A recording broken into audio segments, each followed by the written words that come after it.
There are a number of films that people see in their childhood and then never bother to look up again. It may occasionally pop into their head, but they always write it off as a childhood fever dream because, well, no one else talks about it either, so it mustn't be a legitimate experience. From what I understand, Hoodwinked tends to be one of those films. The reasoning behind this is quite simple, really. It's not by some major animation company, and its sequel was significantly worse, looked different, and was under a wholly different premise. Well, I'm here today to tell you that no, this movie is not a fever dream you had, and for the 50% of you who to this day love this film, I have good news. It is so much more than meets the eye, and I'm a bit flabbergasted at just how intricate it actually is. You see, the creators of Hoodwinked are very self-aware people. They know exactly what they've made, and they run with it. They are clever people. They have interspersed little plot points around the film and just left them there. This is where I come in. If you haven't seen this movie at all, well, it's a classic What Are You Doing? Watch it. Essentially, it's the confrontation scene between Red Riding Hood and the Big Bad Wolf, but it takes place in a world similar to the Shrek films, more contemporary, but similar nonetheless. This means the confrontation leads to a police investigation, where we then get to see the past day play out from the interrogated perspectives of Red, the wolf, the granny, and the woodcutter that comes flying in with an axe. All of the plot threads converge by the end, and the detectives discover the one common thread, the true villain. You see, there's been someone stealing all of the famous recipes in the forest, and by interconnecting the different stories, they catch him. I believe this is a clue. You are supposed to take the many plot threads, find commonality, and stitch together the subliminal timeline of events. So watch it. It's classic funny and has very questionable animation, but something of an all-star cast, hence its cult status popularity today. The sequel has better animation, but it's sort of all over the place and has been torn apart relentlessly across the internet since its 2011 release. I'm not exactly sure what to make of it, to be honest. It's not as good as the first one, but I laughed a couple times. It can be clever at rare moments, but the lore, the mysteries, the questions. I'm recapping all of this because I believe the second film was so dedicated to the underlying secret story that they straight up neglected the main plotline. If you've seen both films, you're ready for the one and literally only hoodwinked theory in existence, one I've been formulating on and off for 5 years, waiting for a glorious aha moment that finally came and led to another aha moment, triggering another and another until I was surrounded by fallen dominoes and enlightened. The dedication to mystery is something I don't even know if I've seen from Pixar. Time to strike gold.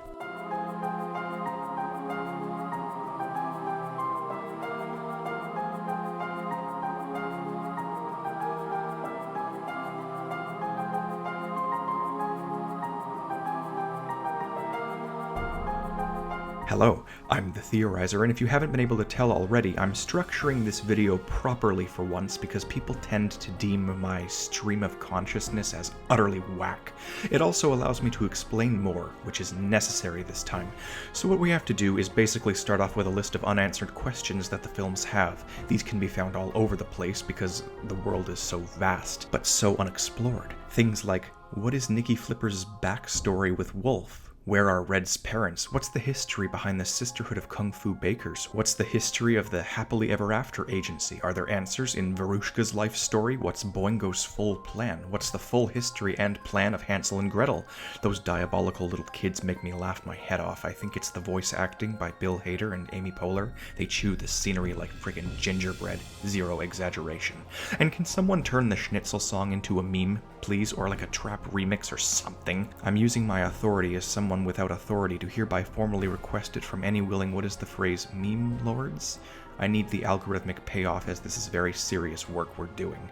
Let's begin. This here is a classic series of questions that we can interconnect beneath the surface of the films. Example, we want Wolf's backstory and we want Nicky Flippers' backstory, but the two have such significant overlap that it really should be compounded as one task.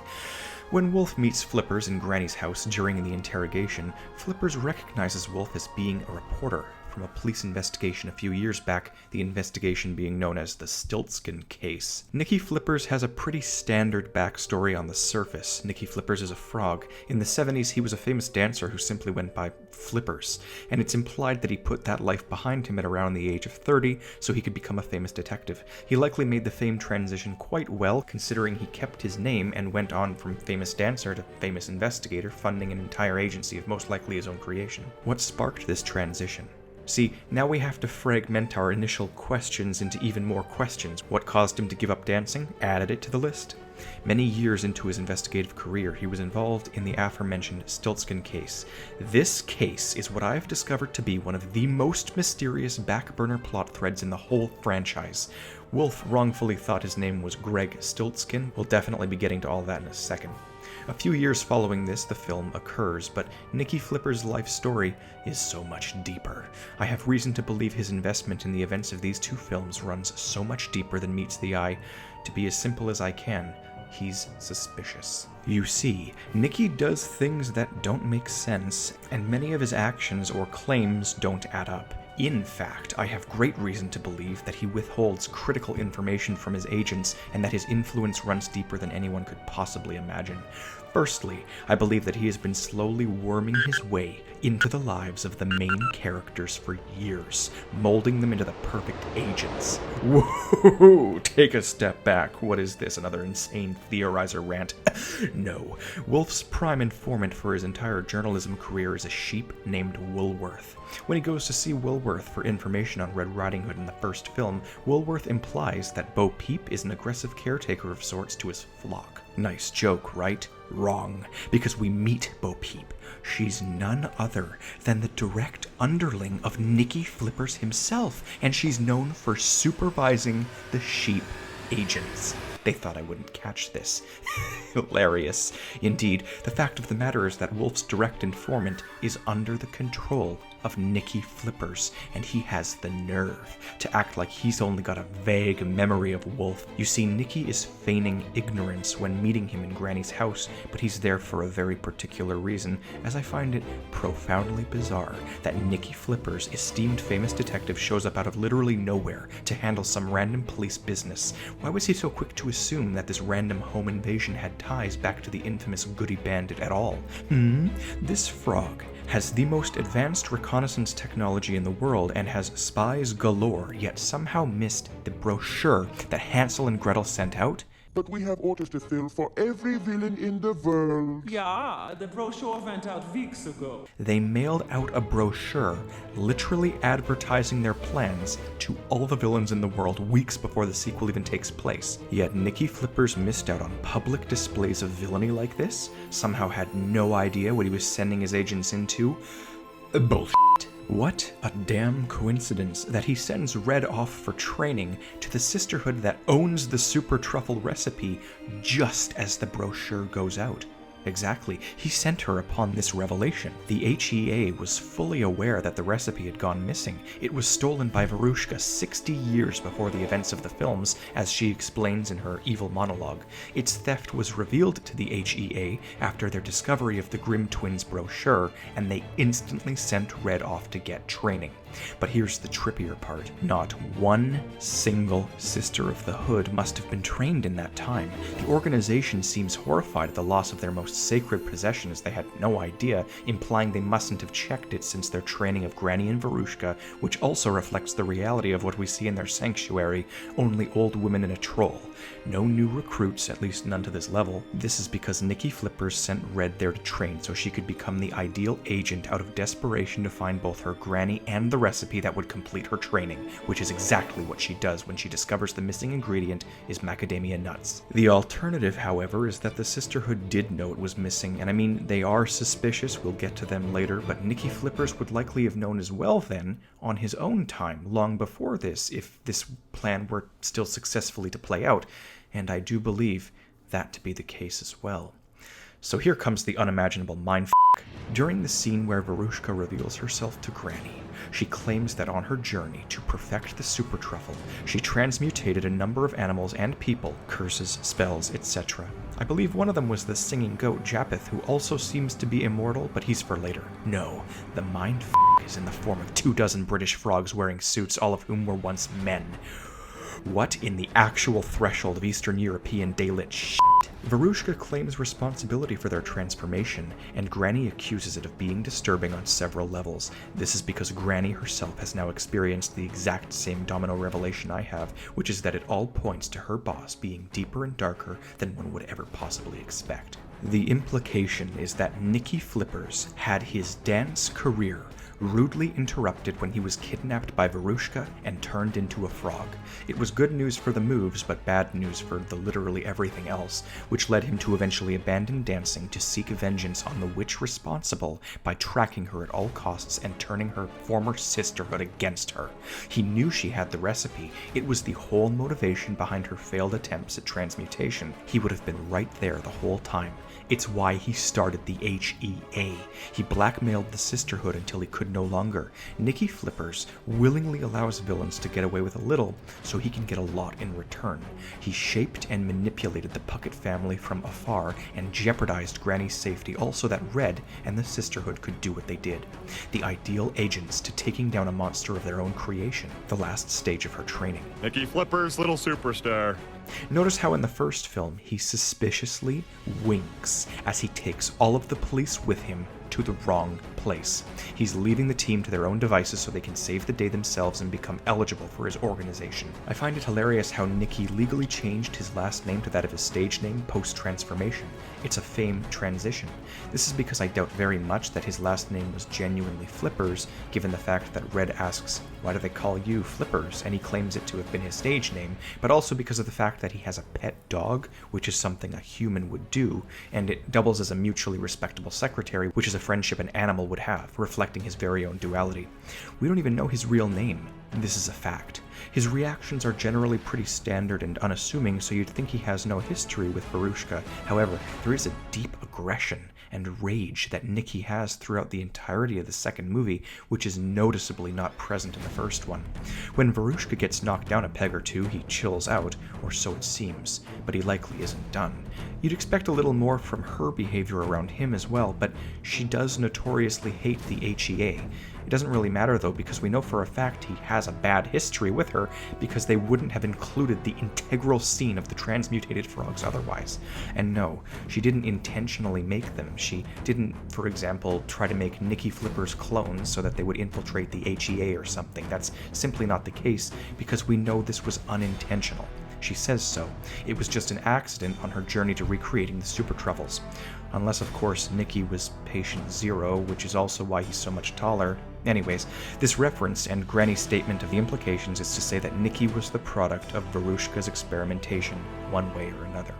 The human elements of his nature prove he was a man born as Nicholas whose life story has overlapped with the Princess and the Frog horrors of Varushka Van Vine, and maybe caused her to since attempt at recreating her initial error to infiltrate the HEA she notoriously hates by replacing Nick and succeeding with the truffle. Maybe. It's fuzzy on that front. Nicky fits that bill too, though. But what about those Sisters of the Hood? How exactly do they tie into everything? So the Sisters of the Hood are the secret organization that Granny got her baking and kung fu skills from. What do we make of this? The questions are butterflying out from one another unlike anything I've ever seen before. There's something that this sisterhood is hiding. There's a hidden conspiracy embedded in the fine print of Hoodwinked. We get a taste, a little nibble, here and there, on the topic of something unimaginable. And that thing is a high-profile legal trial known as the Stiltskin case. When Red is training at the Sisters' sanctuary, she encounters a Shrek reference named Moss, who is in fact the infamous troll from Under the Bridge. She aggressively lays into him with all her might, and he's left in a state of delirium, which leaves him open to spilling the beans about this sisterhood. And in the most offhand comment that's ever offhanded a comment, we get an answer to a mystery that lies at the complete opposite end of the lore. As I said, it's another conspiracy that wraps around the dark side of this moon, a corkboard pinned to the conspiratorial underbelly. Moss the Troll rattles off a number of incoherent statements before mumbling quietly off-screen, "His name is Rumpelstiltskin, but it's a secret. Don't tell him I told you." I'm in tears at the moment. This is a thing of unbridled beauty. The astonishing truth is that I'm actually holding back at the moment. I've discovered at least 8 of these sorts of connections, and we've only gone over a couple so far. Moss knows Rumpelstiltskin's full name and was hiding it. This is all slipped in a fit of delirium. The whole point of the name Rumpelstiltskin is that it's impossible to guess, meaning Moss must truly be a part of all this, and he must be guilty of crimes of concealment. I'm just warming up though. Moss is a part of the Stiltskin case and was in on the intricacies of the vilified party, but there's even more to this little statement. His fit of incoherence contains multiple statements about being the prettiest ballerina in the fruit cup and stuff, but right before his sentence about Rumpelstiltskin, he also says, "Yes, Senator, that is my monkey." If we are to associate the two, we get the following joint statement. That is my monkey. His name is Rumpelstiltskin. I repeat, this is all one thought pattern. It's not just a delirious disconnect, it's a subconscious confession. How do I know this? One word, senator. The exact sort of person you'd find in a high-profile legal trial, the Stiltskin case. Oh, a high-profile legal trial? Couldn't Moss have just seen this on TV? No. They don't really have much technology at this sanctuary, and they only leave for critical reasons, Moss especially. Also, it was very specifically included here, and it was functioning as a crucial flashback thought pattern in the troll's mind.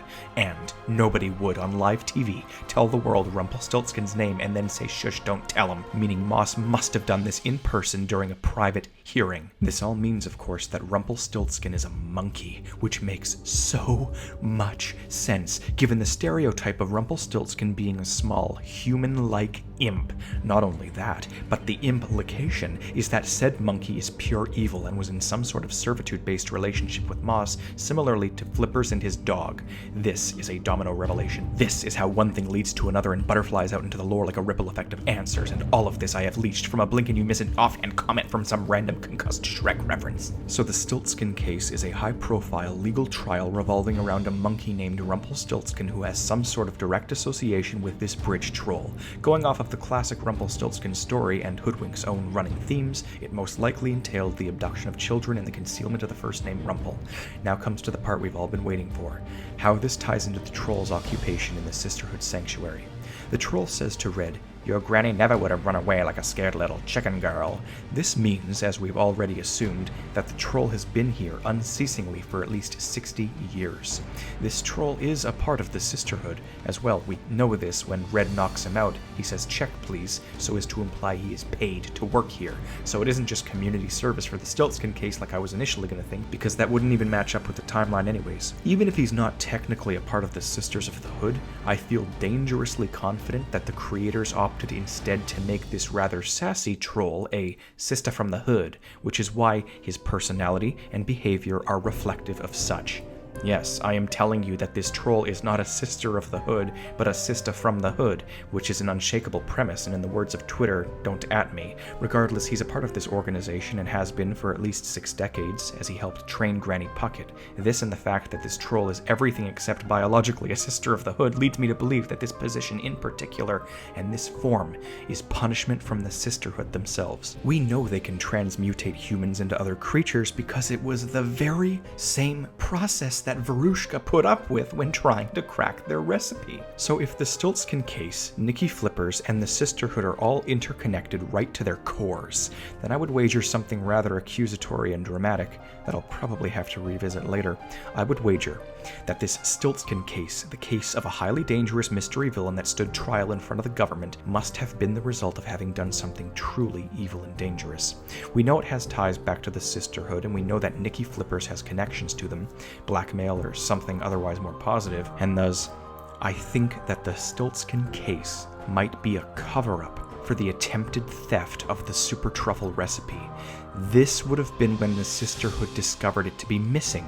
The Stiltskin case, the same exact case that Nicky Flippers was investigating, Nicky Flippers, the only other one who knew it was missing. I am under the belief that Nicky Flippers is responsible for this entire Stiltskin case, not only to shape Wolf from the earliest stage possible via journalistic manipulation in Woolworth, but also to show the Sisterhood that the recipe was missing so he could blackmail them. Again, this is if they knew it all to begin with. It's still possible that the brochure was the HEA's first alert to the theft, but as we've seen by now, there are volumes of clues that point to the earliest possible awareness of its theft on the part of both organizations. By showing the Sisterhood that their recipe was missing, he could blackmail them in as many ways as he sees fit and train the perfect agents by film 2. They deserve it though.